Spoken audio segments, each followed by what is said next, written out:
بسم اللہ الرحمن الرحیم۔ السلام علیکم ورحمۃ اللہ وبرکاتہ۔ حضرت ڈاکٹر عبدالحی صاحب رحمۃ اللہ علیہ فرمایا کرتے تھے کہ شکر بہت سی بیماریوں کا علاج ہے۔ آج کل ہم لوگ ایسے دور میں ہیں کہ الحمدللہ دنیا میں ہر ایک کو ایسی نعمتیں میسر ہیں کہ عہد رسالت میں اور صحابہ کرام رضی اللہ تعالی عنہم کے زمانے میں ان نعمتوں کا تصور بھی نہیں تھا۔ آج کے دور کا غریب سے غریب تر آدمی بھی کھجور کی ٹہنیوں سے گھر بنانے کا تصور نہیں کرے گا کہ میں کھجور کی ٹہنیوں سے گھر بنا کر اس میں زندگی گزاروں اور اس پر ٹاٹ کے پردے لٹکا دوں، لیکن حضور اقدس صلی اللہ علیہ وآلہ وسلم نے کھجور کی ٹہنیوں سے بنے ہوئے گھر میں زندگی گزار دی۔ آج کوئی اس بات کا تصور کرے گا کہ 3 مہینے تک گھر میں چولہا نہ جلے اور صرف کھجور اور پانی سے گزارا ہو؟ کوئی غریب سے غریب تر بھی ان باتوں کا تصور نہیں کرے گا۔ ساری سختیاں آپ نے جھیل لیں کہ 2 وقت بھی بھرپیٹ کھانا نہ کھایا۔ یہ ساری سختیاں نبی اکرم صلی اللہ علیہ وآلہ وسلم اور صحابہ کرام نے جھیلی ہیں۔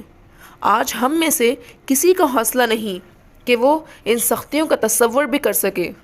جناب رسول اللہ صلی اللہ علیہ وآلہ وسلم خود تو اتنی سختیاں گزار گئے اور خود تو اتنی مشکلات والی زندگی بسر کر کے تشریف لے گئے، لیکن اپنی امت کے لیے دروازے بند نہ کیے اور یہ نہ فرمایا کہ اگر جنت چاہتے ہو تو ایسی زندگی گزارو، اس کے بغیر تمہیں جنت نہ ملے گی، بلکہ امت کے لیے آسانی اور وسعت والا راستہ اختیار فرمایا۔ اگر آج ہم سے یہ مطالبہ ہوتا کہ تم اس وقت تک نجات نہیں پاؤ گے اور تم اس وقت تک اللہ کے محبوب نہ بن سکو گے اور اللہ تعالیٰ سے تعلق استوار نہیں کر سکو گے جب تک تم اس طرح کی زندگی نہ گزارو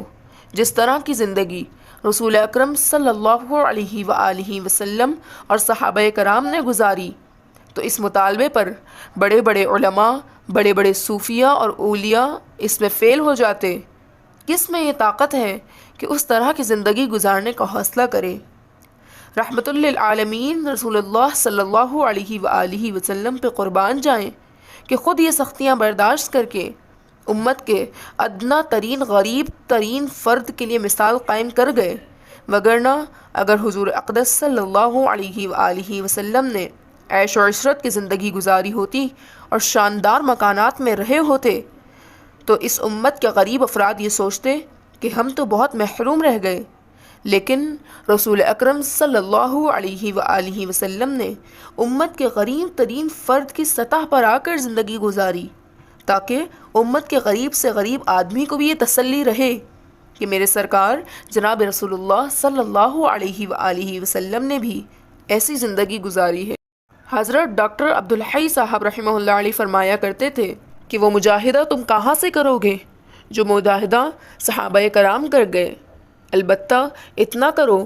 کہ جب اللہ تعالیٰ نے تمہیں یہ نعمت دی ہے اور تمہیں یہ فراخی اور خوش عیشی دی ہے تو کم از کم ان پر شکر ادا کرنے کی عادت ڈال لو، اور جب کبھی کوئی نعمت حاصل ہو اس وقت یہ تصور کرو کہ جناب رسول اللہ صلی اللہ علیہ وآلہ وسلم نے کیسی سختی کی زندگی گزاری، یہ تصور کرو کہ صحابہ کرام نے کیسی سختی کی زندگی گزاری۔ ایسے گھروں میں کبھی زندگی گزارنے کا تصور بھی نہیں آیا۔ یہ سب نعمتیں اللہ پاک نے ہمیں دے رکھی ہیں۔ اللہم لک الحمد ولک الشکر۔ لہٰذا جب گھر میں داخل ہوں اور یہ نعمتیں سامنے آئیں تو اس پر اللہ کا شکر ادا کریں اور کہیں ما شاء اللہ لا قوت الا باللہ، اللہم لک الحمد ولک الشکر۔ جب اللہ تعالیٰ کی نعمتوں کا استعمال کریں تو یہ سوچو کہ ہم یہ جو عیش و عشرت کے ساتھ زندگی گزار رہے ہیں یہ رخصت کا مقام ہے، یہ عزت کا مقام نہیں، یعنی اللہ تعالیٰ نے ہمیں اجازت دے دی ہے چونکہ ہم کمزور ہیں، لہٰذا اس طرح کی زندگی گزارو، ورنہ یہ دنیا اس لائق نہیں تھی کہ اس میں ایسے مکان بنائے جاتے، ایسے عیش و عشرت کے اندر رہا جاتا۔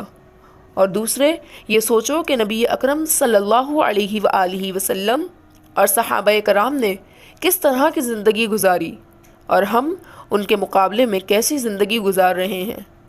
ہماری اور ان کی زندگی میں زمین و آسمان کا فرق ہے، اس کا تصور کرو اور پھر اس بات پر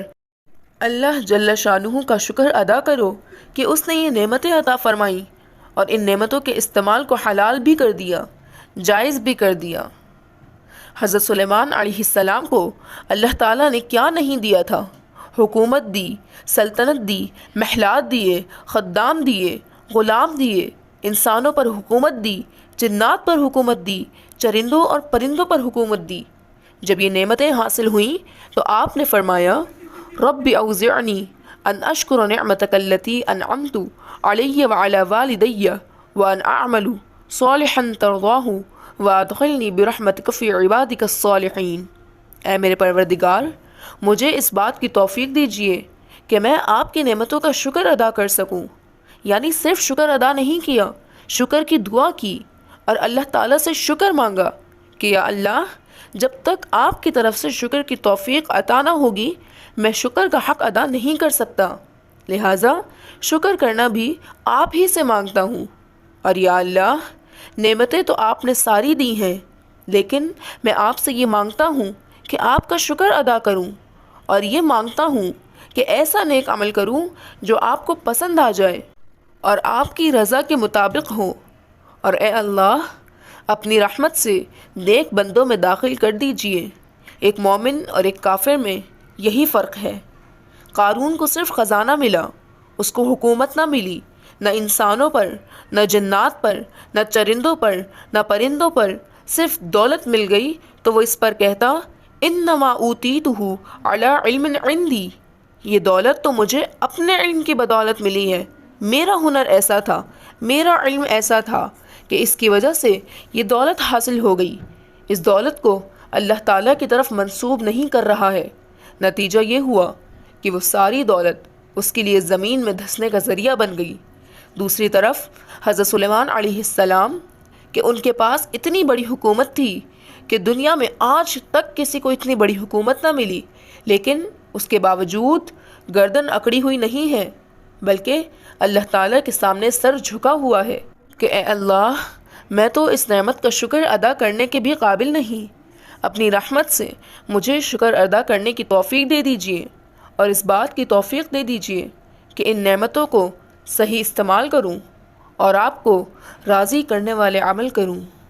اللہ پاک سے دعا ہے کہ ہم سب کو اپنی نعمتوں پر شکر ادا کرنے کی توفیق عطا فرمائے، آمین یا رب العالمین۔ امید ہے کہ آپ کو یہ ویڈیو پسند آئی ہوگی، لہٰذا اس ویڈیو کو لائک کریں، شیئر کریں اور ہمارے چینل MA وائس کو لازمی سبسکرائب کر لیں اور بیل آئیکن کے بٹن کو آن کر کے آل کر لیں تاکہ ہماری نئی آنے والی ہر ویڈیو سب سے پہلے آپ تک پہنچ سکے، اور کمنٹ میں اپنی رائے کا اظہار کرنا مت بھولیں۔ شکریہ۔